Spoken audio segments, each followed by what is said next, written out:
Tukyagenda mu maaso n'okutusako ebigenda mu maaso mu ggwanga wabula ky'olina okola soko subscribe nga wonyigene ku kadde ebintu bitabuse saa zino tuli Ekamwokya ekiriwo kati nga bwe mukimanyi nti emabega kwawo nakutusako amawulire ga Sipapa yagenda Ekamwokya n'apakinga emmotoka mu kkubo yalina abasajja babiri ne batandika okuba amasasi mu abantu ababulijjo abatalina mundu abatalina kisi kyonna abantu ne beebuuza Sipapa ali ku ki era okuva n'olwo poliisi tevangayo okwogera ku bino ebintu bya Sipapa abantu ne beebuuza Sipapa akolera gavumenti Sipapa akolera ani amutuma mu gavumenti omuntu wa bulijjo okubanga ayina emundu atambula n'abasajja nga bayina emundu era ne Bobi Wine yavaayo n'ayogera ku ezo ensonga n'agamba bannaye abantu ba bulijjo twagala bwenkanya abantu beebuuza bamafia ki Sipapa bakolera mu gavumenti ekyo kiriwo naye kati saa zino ekiriwo Sipapa era still agenze Ekamwokya saa zino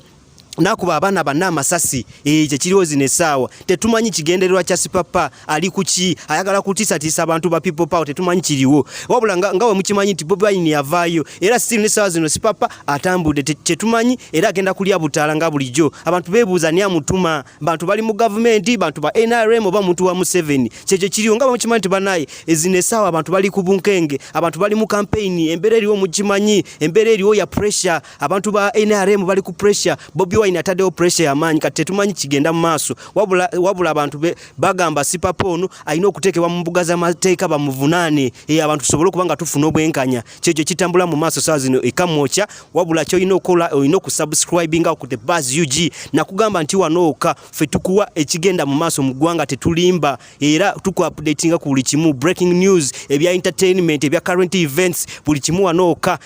subscribing awo.